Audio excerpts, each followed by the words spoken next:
Right.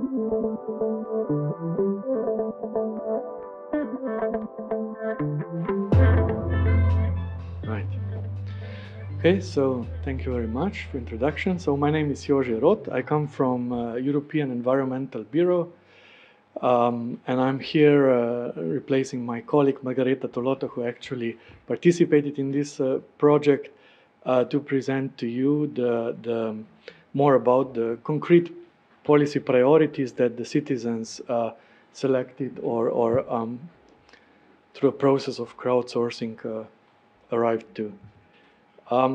Yeah, so shortly about the European Environmental Bureau. We are a large environmental citizens network.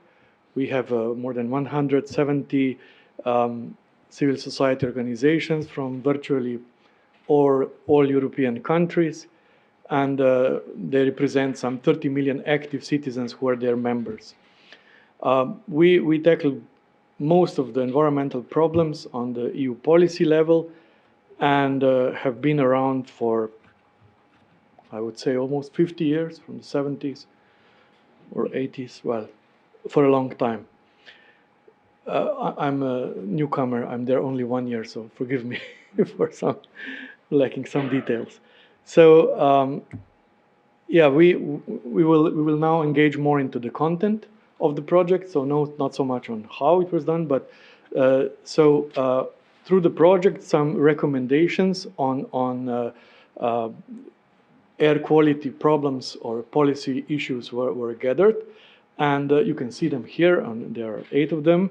I think they are in order of priority, and yeah, based on these priorities, on the code web page, citizen can now engage into a wording, into some text, into translating these requirements into some text that would be potential feedback to the policy maker, to the decision makers.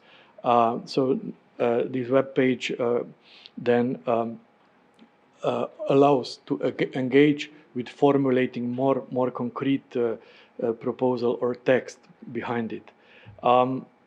Yeah, I will just show for first one is to tax big polluters, the companies that pollute the most. And my colleague, as I said, prepared some starting text with which people can engage. And I will present more an EU level policy context frameworks that are already there. Because, well, for most of these priorities, there already is some kind of policy solution or activity ongoing. I will focus on the EU level, but of course the regional and the local level would have their own answers or policy solutions. So, of course, EU Commission doesn't have direct competency on taxation. But the closest to this requirement would come the principle, the so-called polluter pays principle, which is enshrined in many environmental legislation.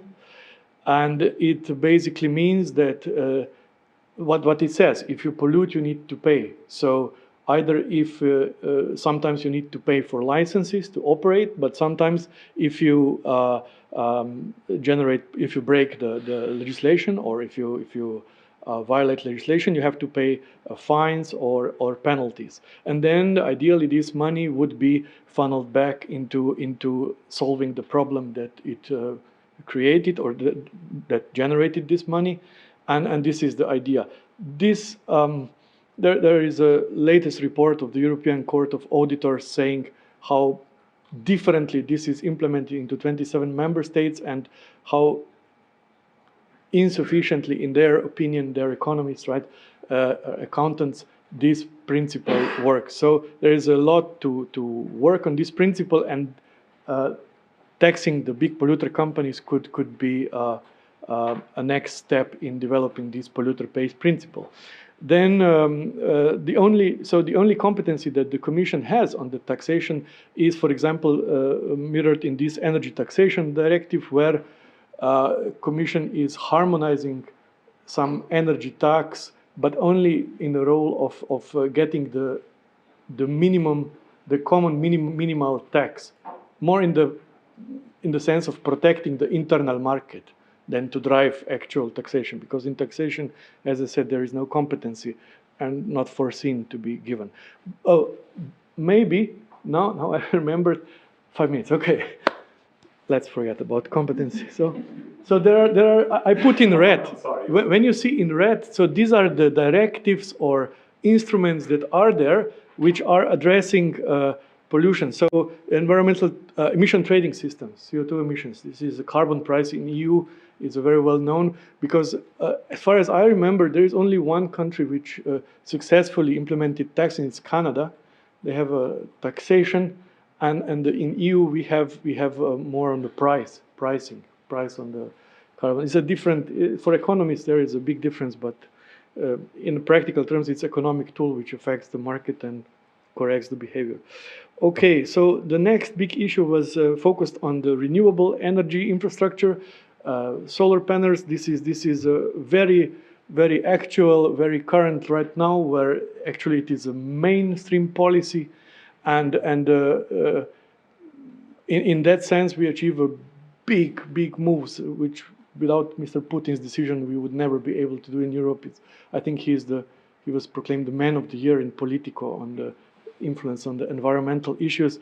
So Europe prepared the Commission put forward so-called Repower EU plan, which is pushing to exactly in this direction to drive the implementation on the national level of renewable energy infrastructure. The other piece of legislation which is also related to this is energy performance of buildings directive, which also addresses, well, in green, this is what we would propose, a mandatory rooftop solar installations for a new buildings, but in fact it's not there. So okay, this is a missed opportunity. But through RED 3 or RED 4, the so-called updates of the Renewable Energy Directive and Repower EU, there is now a big push towards it. And actually we are very cautious, because whenever the neoliberal system takes something as a mainstream policy, it tends to do it on the expense of all the public participation, and you are crowdsourcing for the public participation. And whenever the politics decides to push whatever solution, they try to do it fastly and efficiently. And as Churchill said, you should leave no crisis unused. They love crisis, because in that case you can easily sell to the crowds whatever solution you want. And now the solar panels and the windmills are the way to go. We are cautiously campaigning not to take the public out, and to be careful of where to put them, on the green fields or on the urbanized areas. So definitely we are for the second. Then there are some very similar proposals which are on the infrastructure, for example, cycling and walking. Next one is car-free cities and more green space, and next one is strengthen urban public transport. All these areas are mostly on the competency of national and local governments, although the Commission is driving, for example, the theory of change is, of course, with improved or strengthened environmental standards, you will sooner or later get the behavior of the member states and drive the behavior in the direction of increased cycling and more sustainable mobility and transportation. And on each of these, you will see the Commission on the EU level. There are various initiatives on cycling projects, then on the local and smart cities.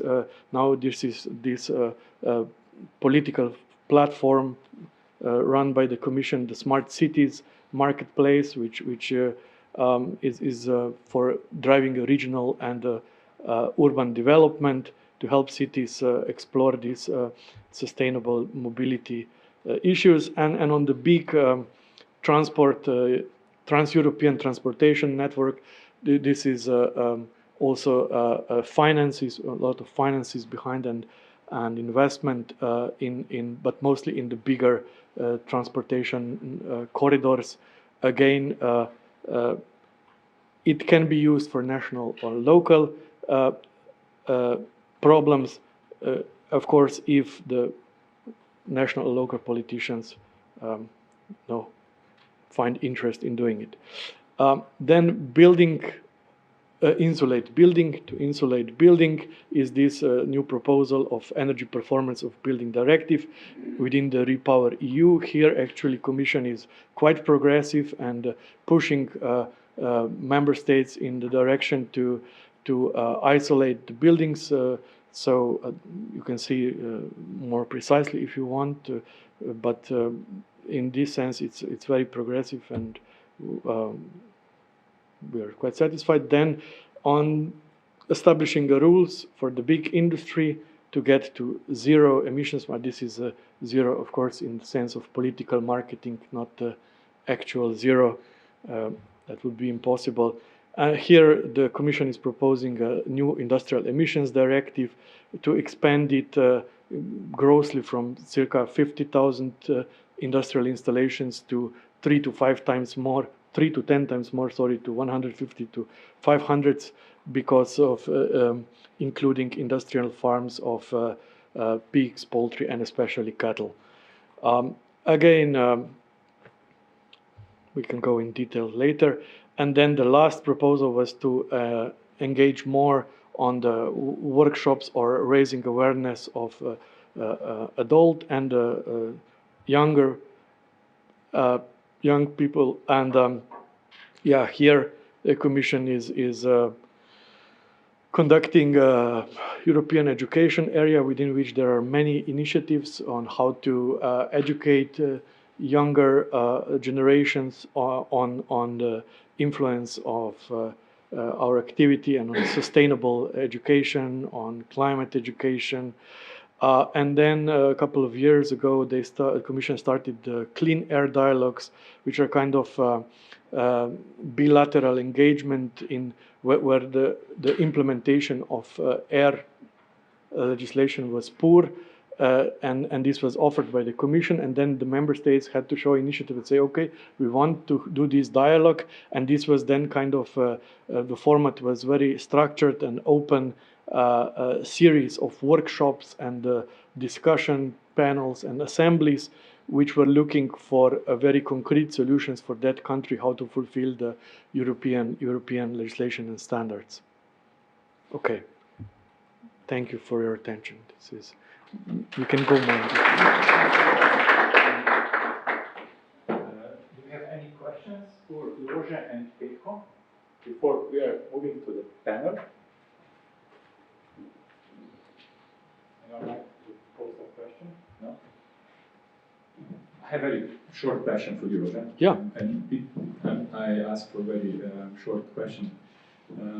There is quite an overlap between what citizens are proposing to the digital crowdsourcing platform and what actually European institutions are already doing in terms of policy making and regulative measures. Do you think this is a coincidence or? No. No. It's a question of what was first, chicken or egg. Yes. Petko already said on how to sell the environmental or air quality related issues, and the people are quite sensitized, I mean, and educated on these issues, especially, well, you had young people 6 years ago following Greta Thunberg on the streets, and I think most of people are now more aware of the environmental and air related issues, and yeah, therefore they are following the policies, and it's kind of interaction between lawmakers and the civil society or citizens. So it's I wouldn't say common knowledge, but indeed people are much more aware and educated on the issues and the problems and the solutions. And so yeah, in many, of course, in each country a bit differently, but I mean, in Europe in the past years we had many this kind of big events and movements. So yeah, this is my opinion. Not official position.